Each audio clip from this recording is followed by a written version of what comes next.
علی بھی اگلا سوال ہے، ہم نے بچپن سے ایک بات سن رکھی ہے جس کی تصدیق یا تردید علی بھائی سے مطلوب ہے۔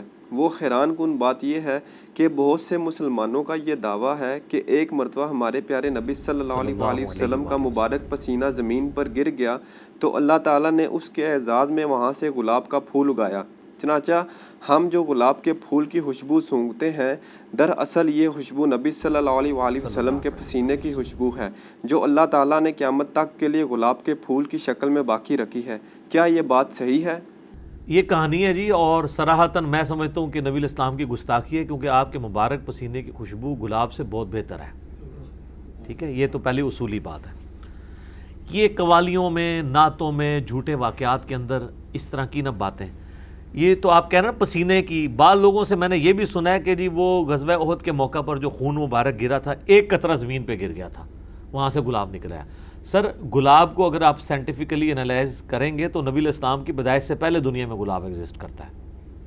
یہ گلاب بعد میں نہیں آیا، جس طرح کیلے کے بارے میں نے بتایا ویسے کرنے کے لیے نہیں آیا، وہ پہلے سے ایگزسٹ کرتا ہے۔ وہ قرآن پاک میں کیلے کا ذکر موجود ہے۔ تو یہ گلاب کا اس سے تعلق نہیں ہے۔ باقی یہ بات درست ہے کہ نبی صلی اللہ علیہ وآلہ وسلم کا مبارک پسینہ خوشبودار تھا، اور وہ گلاب کی خوشبو کا محتاج نہیں ہے، اس سے بہتر تھا۔ بخاری اور مسلم دونوں میں حدیث ہے، انس بن مالک کہتے ہیں میں نے آج تک کوئی ہاتھ ایسا نہیں چھوا جیسا کہ نبی الاسلام کا مبارک ہاتھ تھا۔ وہ کہتے ہیں کوئی دنیا کی ریشم اور دباج اس سے زیادہ نرم نہیں تھی جو نبی الاسلام کا مبارک ہاتھ تھا۔ ریشم کے ساتھ مثال دی ہے۔ یہ نہیں ہے کہ نبی الاسلام جو ہے وہ آپ نے بڑی امیروں والی زندگی گزاری تھی، آپ نے تو مزدوری کی ہے، اس کے باوجود اللہ نے ایک پروٹوکول دیا کہ ہاتھ ان کا بہت نرم تھا۔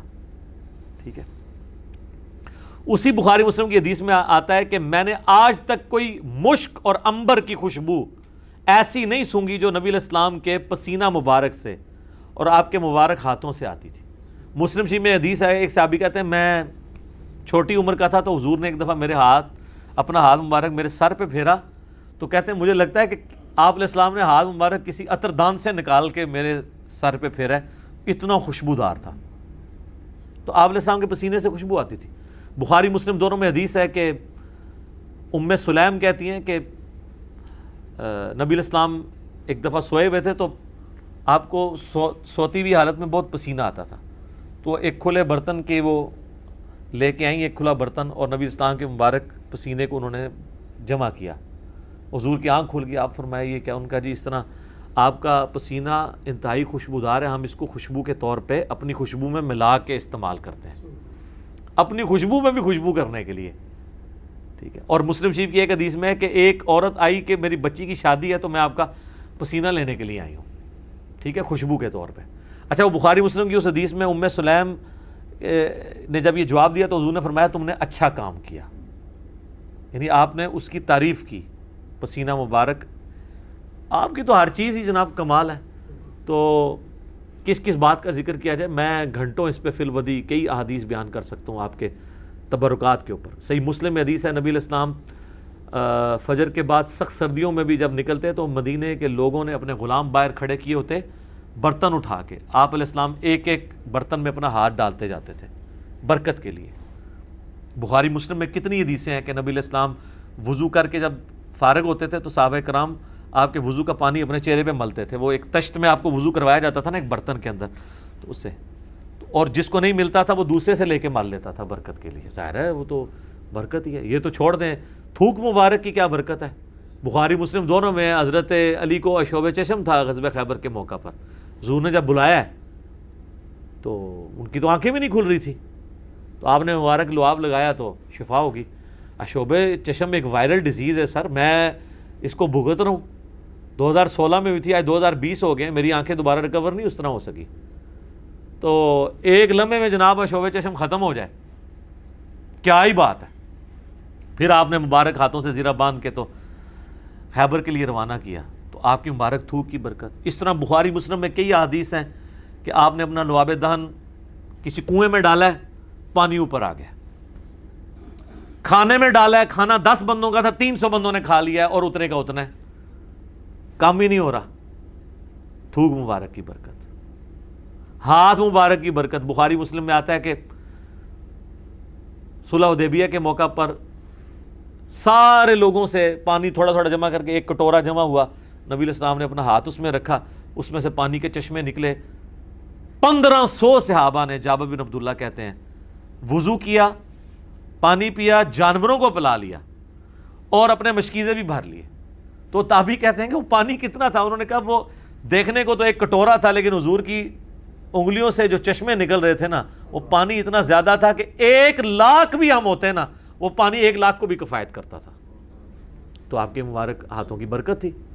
صحیح بخاری میں آتا ہے ایک صحابی کی پنڈلی ٹوٹ گئی، نبی علیہ السلام فرمایا ٹانگ سیدھی کر، اپنا ہاتھ پھیرا، وہ کہتے ہیں اللہ کی قسم اس طرح ہوگی کبھی ٹوٹی نہیں تھی.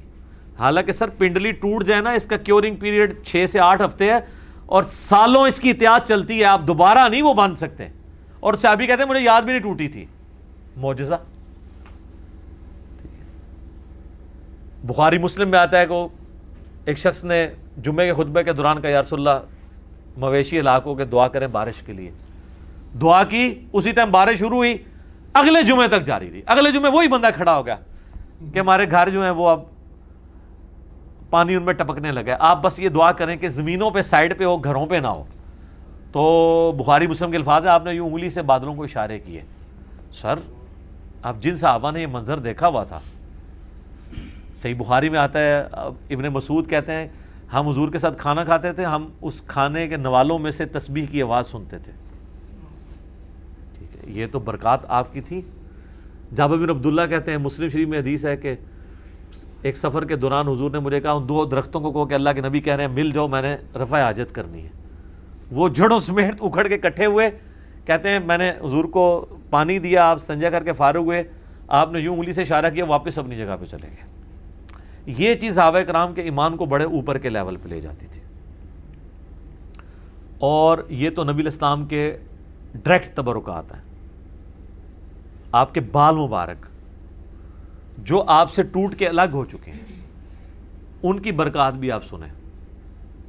صحیح بخاری میں آتا ہے کہ ام سلمہ نے حضور کے چند بال نکالے ایک ڈبیا میں سے. صحابہ ملاقات کے لیے گئے ام المومنین سے، ان کا یہ حضور کے بال ہیں اور جب بھی کوئی بیمار ہوتا ہے تو محلے میں سے مجھے پانی کا برتن بھیج دیتا ہے، ہم اس میں گھول کے دیتے ہیں، شفا ہو جاتی ہے حضور کی وفات کے بعد. اور بال مبارک تو پھر بھی جسم کا حصہ ہے، کرتا مبارک تو جسم کا حصہ بھی نہیں ہے، یہ تو الگ سے ایک چیز ہے نا. صحیح مسلم میں ہے کہ سروانی تیالسی جبہ اسما ابن بنت ابی بکر نے حضرت عائشہ کی بڑی بہن نے نکالا اور کہا یہ رسول اللہ کا کرتا ہے جس کے اوپر یہاں پہ گوٹ بھی لگی ہوئی تھی، کالے کلر کا تھا. بائی چانس آج میں نے بھی کالا کپڑے پہنے، یہ سنت ہے. تو وہ کہتی ہیں کہ حضرت عائشہ کی وفات کے وقت میں نے اپنی بہن سے یہ کرتا لے لیا اور حضور اسے پہنتے تھے اور ہم اس کا دھون مریضوں کو شفا کے لیے دیتے ہیں. تو یہ ساری آپ کی برکات ہے. آپ علیہ السلام ایز اے اسپیشیز انسان ضرور تھے، مرتبے میں اور کوالٹیز میں کوئی انسان ان کے برابر نہیں تھا. بخاری مسلم میں آتا ہے کہ آپ علیہ السلام پیٹھ کے پیچھے بھی دیکھ لیتے تھے. آپ نے فرمایا، بخاری مسلم کے الفاظ ہیں کہ اپنی صفیں سیدھی رکھا کرو اور نماز خشوع و خضوع سے پڑھا کرو، اللہ کی قسم میں اپنے پیٹھ کے پیچھے سے بھی تمہیں دیکھ رہا ہوتا ہوں. یعنی حضور علیہ السلام کو پیچھے بھی نظر آتا تھا آنکھ کے بغیر. یہ معجزہ ہے، یہ اللہ نے آپ کی اسپیشل پروٹیکشن کی ہوئی تھی. آپ پہ وہ پیچھے سے بھی حملہ نہیں کر سکتا تھا. آپ ہر طرف 360 ڈگری کا آپ کو ویژن ہر وقت نظر آتا تھا. یہ آپ کا معجزہ تھا. بخاری مسلم میں الفاظ ہیں، وہ کسوف کی نماز آپ نے پڑھائی سورج گرہن کی، آج بھی میرا لگا ہوا تھا یا یہ 1-2 دن چلنا ہے. تو کسوف کی نماز پڑھائی تو آپ نے نماز کے دوران کچھ قدم آگے کیے، پھر یوں ہاتھ بڑھایا، پھر واپس کھینچ لیا. صحابہ نے کہا یا رسول آج آپ کو ایک عمل ایسا کرتے دیکھیں جو پہلے نہیں کرتے دیکھا. آپ فرمایا کہ میں نے جب نگاہ اٹھائی تو میں نے جنت دیکھ لی، جنت 7 آسمانوں کے اوپر، اور اس میں میں نے انگوروں کا ایک گوشہ دیکھا. میں نے ارادہ کیا تمہارے لیے توڑ لوں، پھر تم کھاتے ہی رہتے، کیونکہ جنت کو فنا نہیں ہے. وہ اگر گوشہ نیچے آ جاتا نا اسی بھی کھا رہے ہوندے. جی جنت کو موت نہیں ہے. جنت میں آپ جب کھائیں گے، کھا کے فارغ ہوں گے، پھر وہاں ایک گوشہ اور لگ جائے گا. جنت کو چھوڑ دیں. بخاری مسلم میں آتا ہے حضرت ابو ہریرہ کو حضور نے وہ ایک تھیلی میں کھجوریں دی تھیں، پوری زندگی کھاتے رہتے تھے. وہ ایک دفعہ ان سے پھر الٹ گئی تو اس کے بعد وہ ہوا، جب تک وہ کھاتے رہے. ٹھیک ہے نا.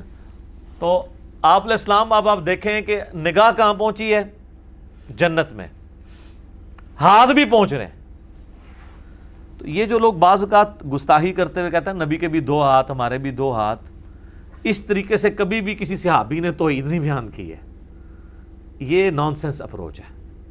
آپ ایک بات طریقے سے بیان کریں جو حدیث میں آئی ہے کہ میں بھی ایک انسان ہوں, اللہ کا قاصد قریب ہے, میرے پاس آئے موت کا فرشتہ اور میں بھی چلا جاؤں, جو غدیر خم کے شروع میں آتی ہے. اس طریقے سجدہ صاحب کی حدیثیں جو بخاری مسلم میں آتی ہیں, میں بھی ایک انسان ہوں, جس طرح تم بھولتے ہو میں بھی بھول جاتا ہوں. اب یہ الفاظ استعمال کریں.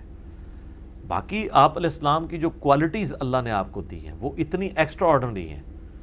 آپ کی ایک ایک چیز کو اگر کنسیڈر کیا جائے نا تو اس پہ گھنٹوں بولا جا سکتا ہے. جسے شوق ہونا یہ مشکات المصابیح کی 3 جلد میں نبی علیہ السلام کے معجزات کا چیپٹر پڑھ کے دیکھ لیں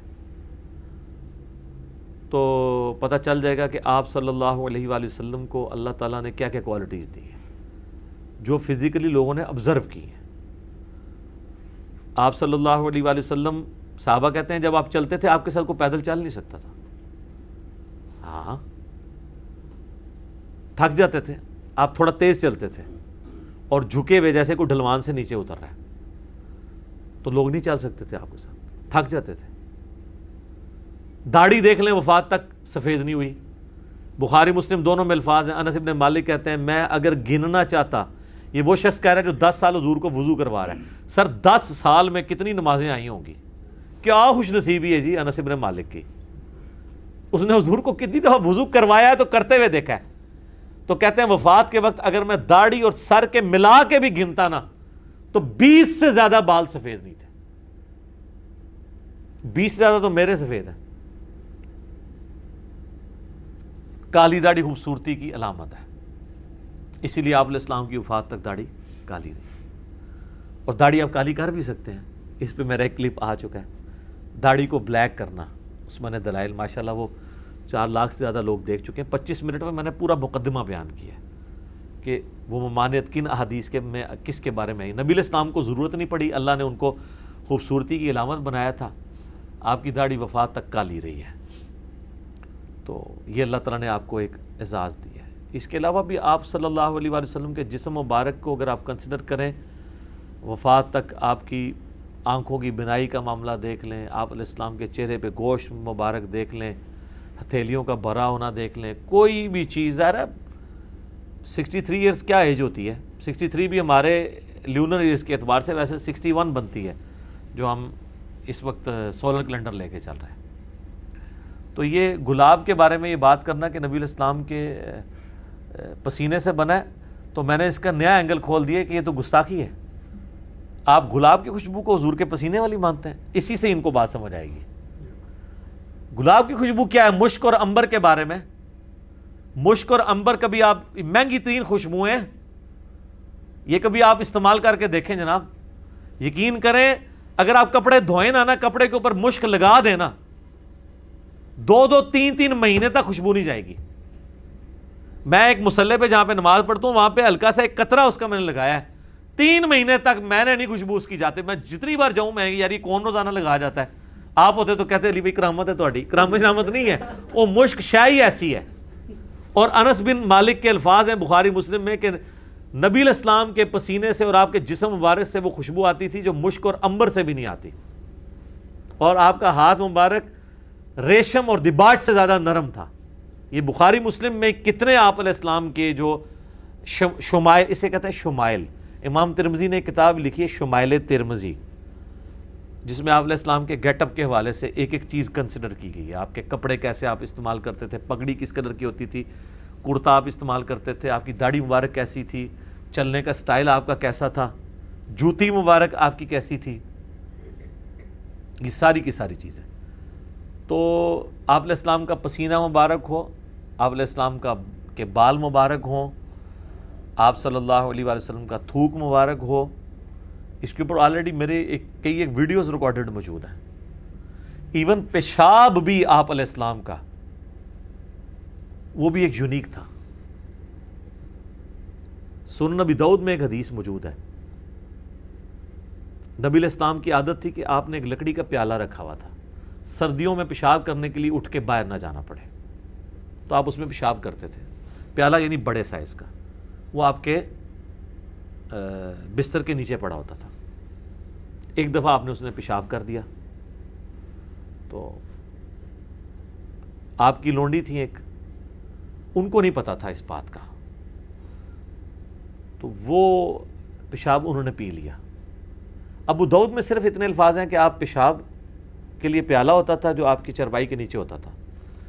یہ حدیث اسی 100% سند کے ساتھ المعجم الکبیر طبرانی کے اندر آئی ہے, مجموع الزوائد میں امام حیثمی نے لیا ہے اور کئی کتابوں میں, اس کے آگے الفاظ ہیں. لہٰذا اس حدیث کی سند کو البانی, شیخ زبیر لیزئی, شیخ شعیب ارنوت, سب کے سب لوگ ان کے نزدیک یہ جائز ہے. اس میں آتا ہے کہ وہ پی لیا, تو آپ نے کہا کہ یہاں پیالہ تھا, تو اس نے کہا کہ یا رسول اللہ میں نے تو وہ غلطی سے پی لیا ہے, مجھے تو نہیں پتا تھا. اس کا مطلب ہے پیشاب میں بدبو نہیں تھی. پیشاب جناب آپ زمین میں کریں تو کتنی دیر تک اس سے بدبو نہیں جاتی. اللہ کے لیے مسئلہ نہیں ہے, آپ کے ساتھ بھی سب کچھ ہوگا. بخاری مسلم میں آتا ہے کہ جنت میں خوشبودار ڈکار آئے گی کھانا ہضم, تو آپ کیا کہیں گے یار یہ مجھے اتنی بڑی عظمت مل جائے گی. تو یہی عظمت اگر دنیا میں اللہ کسی کو دینا چاہے تو نہیں دے سکتا. نبی الاسلام کو اللہ نے کئی ایک پروٹوکول دیے تھے, اس کو پیتے ہوئے یہ فیل بھی نہیں ہوا کہ میں پیشاب پی گئی ہوں. تو نبی الاسلام نے اس کے جواب میں فرمایا تم نے اپنے اور دوزخ کے درمیان ایک مضبوط آڑ قائم کر لی ہے, کیونکہ میرا پیشاب تمہارے جسم میں چلا گیا. تو یہ ایک پروٹوکول ہے, لیکن یہ ایک فضیلت ایک ہی بندے کے لیے. اس حدیث سے جس طرح ہمارے بریلوی علماء بیٹھ کے لوگوں کو ترغیب دلا رہے ہوتے ہیں پیشاب پینے کی اور پلا اپنا رہے ہوتے ہیں, ہاں ان کا یہ مجھے بتائیں, چلے پیشاب والی تو میں کو ویڈیو نہیں آپ کو دکھا سکتا, لیکن پسینے والی ویڈیو تو آپ نے دھرنوں میں نہیں دیکھی 2014 کے قادری صاحب کے دھرنوں میں, وہ انہوں نے اپنا پسینہ پونچھ کے آپ کو ٹیشو پیپر نہیں دیے, تھوک والے بھی ہے. پھر مدنی چینل کے اوپر آپ نے نہیں دیکھا کہ وہ منہ سے بوٹیاں چبا کے بوٹیاں دے رہے ہیں, منہ سے نکال کے ہڈیاں, اور یہ وہ لوگ لے رہے ہیں جو کہ ماں باپ کا جھوٹا کھاتے ہوئے بھی شرم محسوس کرتے ہیں. ان کا لیول یہ ہے, ٹھیک ہے. محبت کرنی ہے ماں باپ بیوی کے ساتھ کریں. بخاری مسلم میں حدیث ہے, حضرت عائشہ کہتی ہے میں حیض کی حالت میں بھی پانی پیتی تھی نا, تو جس جگہ میں پیالے کو منہ لگاتی تھی نا, تو آدھا پیالہ حضور کو دیتے تھے, حضور اسی جگہ منہ لگا کے پیتے تھے. اور میں اگر بوٹی حیض کی حالت میں بھی, عام حالت تو چھوڑ دیں, بوٹی کھاتی تھی تو آدھی حضور کو دیے, تو جہاں سے میں نے چبائی ہوتی تھی وہیں سے چباتے. محبت کا اظہار, جن کے ساتھ محبت کا اظہار کرنا ہے ان کے ساتھ کتے بنے ہوئے ہوتے ہیں, بیوی بچوں اور ماں باپ کے ساتھ, اور جن کے ساتھ وہی والا سلوک کرنا چاہیے وہ اس لیے کہ وہ ان کو اپنے کتے سمجھ رہے ہوتے ہیں نا. یہ اپنے ناموں کے ساتھ لکھتے ہیں, میں سگے فلاؤں, میں سگے فلاؤں, میں سگے فلاؤں. ان کے یہ جناب یہ کر رہے ہوتے ہیں. میرا خیال شاید ان کی ہڈیاں کھاتے ہیں, اس لیے کہتے ہیں ہم ان کے وہ ہیں, ان کی بچی ہوئی ہڈیاں کھا رہے ہوتے ہیں نا. تو یہ سارے پروٹوکول انہوں نے ان کو دیے ہوئے ہیں. مجھے کوئی ضعیف روایت دکھائے کہ حضرت ابوبکر نے اپنا پسینہ یا پیشاب کبھی کسی کو یا خون دیا ہو کہ یہ لو تبارک رکھ لو. نبی الاسلام کا پروٹوکول تھا پسینہ مبارک کا. پیشاب والی بھی ایک حدیث ملتی ہے, آپ نے کبھی صحابہ کو ترغیب نہیں دلائی. خون کی بھی ملتی ہے سنن کبریٰ البیہقی کے اندر. گوشت کی صحت میں اختلاف ہے, لیکن بڑے بڑے محدثین اسے صحیح بھی سمجھتے ہیں. ہمیں کوئی آر نہیں ہے اس کو بیان کرنے میں کہ عبداللہ ابن زبیر رضی اللہ تعالی عنہما کو نبی علیہ السلام نے ایک دفعہ وہ کپنگ کروائی, پچھنے لگوائے. وہ 56 نمبر پوائنٹ ہے نا, یہ دو شانوں کے درمیان. ایک دفعہ میں نے بھی سنت پوری کی ہے کروا کے. وہ تو خون پیالے میں نکلا, تو عبداللہ ابن زبیر کو آپ نے فرمایا کہ اس کو نہ کسی محفوظ جگہ جا کے دفن کر دو. وہ گئے, بڑا انہوں نے کہا میں کہاں, پھر ان کے دماغ میں کسی بات آئی میں پی کیوں نہ لوں. نبی علیہ السلام کا خون مبارک وہ پی گئے. تو حضور نے بعد میں پوچھا کہ ان کا یا رسول اللہ میں نے تو وہ پی لیا ہے. تو آپ نے فرمایا کہ تجھ پہ پھر اب جہنم کی آگ حرام ہو گئی ہے. ٹھیک ہے, یہ ایک واقعہ ہے. اس کے بعد یہ نہیں ہوا کہ حضور پچھنے لگواتے تھے اور صحابہ وہاں کھڑے ہوتے تھے خون لینے کے لیے, نہیں. یہ کسی ایک کو فضیلت کسی طریقے سے ملنی تھی, مل گئی. ہاں جو واقعات ہیں نا جو تواتر سے ڈزنز آف ٹائم رپورٹ ہوئے ہیں, وہ ہے پسینہ مبارک کی حدیثیں, اور وہ ہیں لعاب دہن مبارک کی حدیثیں, یا ہاتھ مبارک آپ نے کہیں رکھ دیا اس کی حدیث. یہ پیشاب اور خون والی میں اس لیے بیان کر رہا ہوں, یہ میری ایمانداری تھی کہ میں ان روایتوں کو بیان کرتا, کیونکہ بریلوی کہیں گے یہ بیان نہیں کرتے. اور اس میں سے جو بریلویوں نے رزلٹ نکالا ہوا ہے نا, اور وہ انہوں نے تو پتہ نہیں اور بھی کیا کچھ بیچ میں بنایا ہوا ہے, خود سے بھی جعلی روایتیں بیان کر کے یہ دو ہی روایتیں ہیں جو میں نے بیان کر دی ہیں، اور یہ دو ایک واقعات ہیں، اس سے پوری نیریٹو یا ڈاکٹرن نہیں کھڑی ہوتی، اس سے صرف نبی علیہ السلام کی فضیلت ثابت ہوتی ہے، آپ کے خون مبارک کی اور پیشاب مبارک کی، لیکن اس سے یہ نہیں کہ آپ نے کبھی ترغیب دلائی ہو۔ دیکھیں، نہ اس لونڈی کو آپ نے پیشاب پینے کا کہا اور نہ ابن زبیر کو خون پینے کا کہا، لیکن دوسری طرف آپ علیہ السلام اپنا تھوک مبارک خود کھانے میں ڈالتے تھے برکت کے لیے، ہاتھ مبارک خود ڈال دیتے تھے برکت کے لیے، اور بخاری مسلم میں درجنوں حدیثیں ہیں کہ وضو کا پانی ایون بلغم بھی گرتا تھا تو صحابہ وہ لیتے تھے۔ صلح حدیبیہ کے موقع پر جو عروہ ابن مسعود نے وہ دیکھا تھا، کنکھیوں سے یوں دیکھتا تھا، اس نے آ کے کافروں کو کہا، بخاری کے الفاظ ہے، میں بڑے بڑے بادشاہوں کے دربار میں گیا ہوں، ہائے ہائے ہائے، میں کیسر و کسریٰ کے پاس گیا، میں نے کبھی کسی کے ماننے والوں کو اتنی تعظیم کرتے ہوئے نہیں دیکھا اپنے سردار کی جو رسول اللہ کے اصحاب کرتے ہیں۔ خدا کی قسم، یہ بخاری کے الفاظ ہیں، جب وہ بولتے ہیں وہ اتنی خاموشی سے بیٹھے ہوتے ہیں گویا ان کے سروں پہ پرندے بیٹھے ہوئے ہیں، اور جب وہ کوئی حکم دیتے ہیں تو اس کو پورا کرنے کے لیے ایسے جھپٹتے ہیں جیسا کہ لڑ پڑیں گے آپس میں، اور جب وہ وضو کرتے ہیں تو ان کا پانی نیچے نہیں گرنے دیتے، اور اس کو ایسے حاصل کرتے ہیں کہ گویا اس کے لیے آپس میں لڑ پڑیں گے، اور اگر کسی کو نہیں ملتا وہ دوسرے کے ہاتھ سے مل کے اپنے جسم پہ ملتا ہے۔ تو تم ایسے شخص کے ساتھ بہتر ہے معاہدہ ہی کر دو، کیونکہ وہ سہیل ابن عمر نے کہا تھا نا، نعوذ باللہ، یہ تمہارے ساتھی تمہیں دھوکہ دے جائیں گے اے محمد، تو وہ پھر انہوں نے پریکٹیکل اسی پہ حضرت ابوبکر صدیق کو غصہ آیا تھا نا، تو انہوں نے کہا تھا کہ لات اور منات کی شرمگاہیں چاٹو جا کے، یعنی جو تم کام کرتے ہو، یہ نہیں ہے کہ انہوں نے گالی دی تھی، جو کرتے تھے وہی ان کو بتایا تھا کہ تم رسول اللہ کے بارے میں ہمیں یہ ٹونٹ کروا رہے ہو، ہم تو حضور کے لیے اپنی جانیں دینے کے لیے تیار ہیں۔ اور دیکھیں اب دی ہیں، کسی جنگ کے موقع پر بھی حضور کو فرنٹ پہ نہیں آنے دیا صحابہ نے، اللہ ماشاءاللہ حنین کے موقع پر آپ کو فرنٹ سے لیڈ کرنا پڑا تھا، وہ ایک اسپیسیفک کیس ہو گیا تھا، تو باقی تو آپ کا خیمہ پیچھے لگا ہوتا تھا، صحابہ ہی آگے لڑتے تھے، آپ کی دعائیں ساتھ ہوتی تھی۔ احد کے موقع پر بھی کافر اس لیے پہنچ گئے کہ بھگدڑ مچ گئی تھی، تب حضور کے خیمے تک وہ پہنچے، اور اس میں بھی کتنے انصاری شہید ہوئے ہیں، حضرت طلحہ کا ہاتھ شل ہو گیا، ٹھیک ہے، پھر حضور تک وہ پہنچے ہیں، پھر بھی صحابہ کرام جو ہے وہ نبی علیہ السلام کی جان بچانے کا ذریعہ اللہ نے ان کو بنایا۔ تو آپ علیہ السلام کا ترغیب دلانا الگ سے ہے، یہ بریلوی جو اس معاملے کے اوپر ایک پوری ڈاکٹرن کھڑی کرتے ہیں نا، وہ غلط کرتے ہیں، وہ پھر ایک ایسا معاملہ ہو جاتا ہے کہ جس سے آپ یعنی ایک پھر ایتھیسٹ اور غیر مسلم ان باتوں کے اوپر اعتراض کرتے ہیں۔ تھوک مبارک تک تو آپ ڈیفینڈ کر لیں گے، لیکن خون اور پیشاب کے بارے میں آپ کہاں تک ڈیفینڈ کریں گے؟ ہم نے وہ ڈیفینڈ کیا کہ وہ ایک واقعہ تھا، ہم نہیں کہتے نبی علیہ السلام کی زندگی پوری کی پوری اس سے بھری ہوئی ہے، لیکن چونکہ ہم ان کو ایک ایکسٹراڈنری پرسنالٹی سمجھتے ہیں، ان کے لیے عقیدہ رکھتے ہیں کہ یہ آپ علیہ السلام کو اللہ نے پروٹوکول اس حوالے سے دیا ہوا تھا، آپ کی بہت غیر معمولی شخصیت تھی۔ بخاری مسلم میں الفاظ ہیں، حضرت عائشہ کہتی ہیں فجر کی اذانیں ہوئی، حضور کی عادت تھی تہجد پڑھ کے تھوڑی دیر سوتے تھے، پھر فجر کے لیے اٹھتے تھے، تو کہتے ہیں میں نے حضور کے خراٹے سنے، یہ خراٹے کو آپ برا سمجھتے ہیں، یہ سنت ہے، لیکن بہت اونچے نہیں، وہ بندے کو علاج کروانا چاہیے نارمل، یعنی ناک کی آواز۔ تو کہتے ہیں حضور نے وضو کیے بغیر مسجد میں چلے گئے، نماز پڑھائی، بعد میں نے حضور سے پوچھا یا رسول اللہ آپ نے وضو ہی نہیں کیا؟ تو آپ فرمایا ہم انبیاء کی آنکھیں سوتی ہیں، دل نہیں سوتا، تو انبیاء نیند کی حالت میں بھی نہ غافل نہیں ہوتے، چونکہ غافل نہیں ہوئے ہوتے انبیاء اکرام نیند کی حالت میں، لہٰذا اللہ تبارک و تعالیٰ نے انہیں اسپیشل پروٹوکول دیا ہوا ہے نیند کے اعتبار سے کہ نیند کی حالت میں ان کا وضو نہیں ٹوٹتا۔ اچھا ہمارا وضو نیند کی حالت میں کیوں ٹوٹ جاتا ہے؟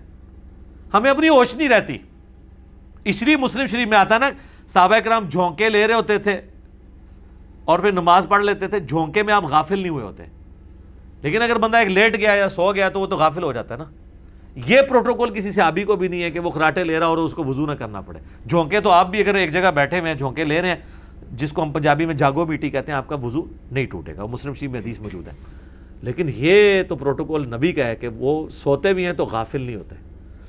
تو قل انما انا بشر مثلکم سے مراد ہے کہ آپ کی سپیشیز انسانی ہے، مرتبے کی بات نہیں ہے، انسانیت کو ناز ہے ان کے اوپر۔ ایسا ناز ہے کہ کوئی فرشتہ بھی آپ کے مرتبے کا نہیں ہے. ٹھیک ہے, وہ مرتبے کی بات الگ ہے. سپیشیز میں اس لیے کہ وہ سورہ بنی اسرائیل میں ہے کہ اگر زمین پر فرشتے آباد ہوتے تو ہم فرشتوں میں پیغمبر بھیجتے.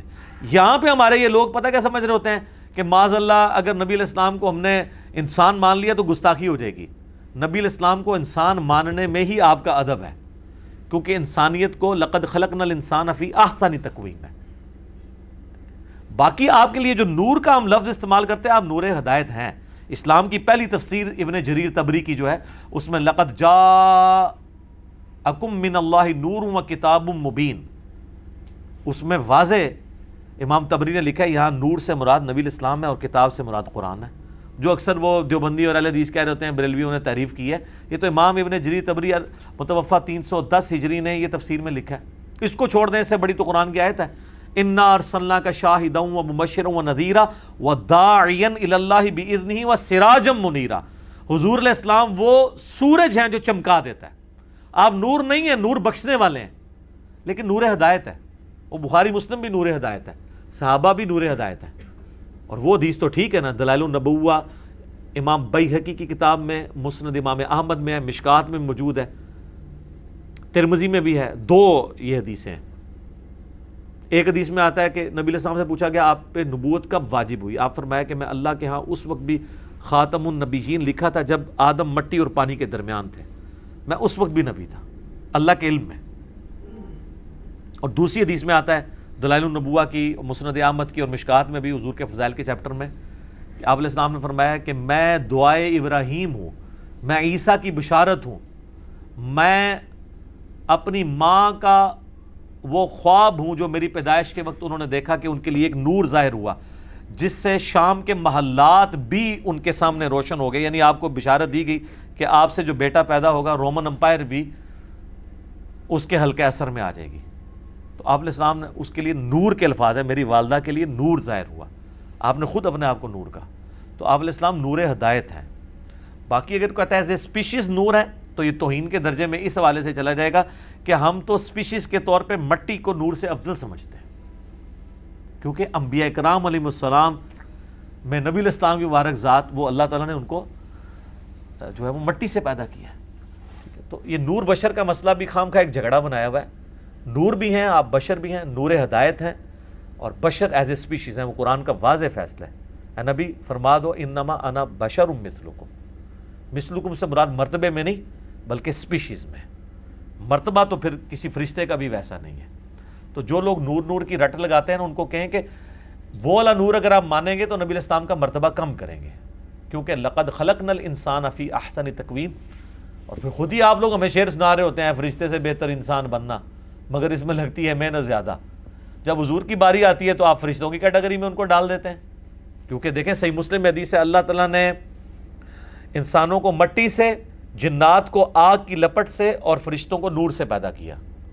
اور یہ جو پہلے دو الفاظ ہیں یہ تو قرآن میں سورۃ الحجر میں ہے کہ ہم نے انسان کو مٹی سے پیدا کیا اور آگ سے پیدا کیا جنات کو. بلکہ سورۃ الرحمن میں بھی ہے خلق الانسان من صلصال کالفخار وخلق الجان من مارج من نار. ہاں حدیث میں فرشتوں کے لیے نور کا لفظ ہے. باقی اللہ نور السماوات والارض وہ کچھ اور چیز ہے, وہ فرشتوں والا نور نہیں ہے, وہ اللہ کی شان کے جو لائق ہے, وہ ایک الگ سے ٹاپک ہے. تو بہرحال یہ میں نے تفصیلاً اس لیے جواب دیا کہ یہ کلپ زیادہ لوگوں نے دیکھنا ہے. میں چاہتا ہوں کہ نبی علیہ السلام کی مبارک شخصیت کے حوالے سے یہ عقائد بھی لوگوں تک پہنچے کہ آپ علیہ السلام کی شخصیت عام شخصیت نہیں تھی. اہل حدیث ایک ایکسٹریم پہ چلے جاتے ہیں, دیوبندی بریلوی اور شیعہ دوسری ایکسٹریم پہ چلے جاتے ہیں. صحیح بات لوگوں کو بتائی جائے. ابھی اذانیں شروع ہوا جاتی ہیں, بقیہ کے سوالات انشاءاللہ اذان کے وقفے کے بعد انشاءاللہ.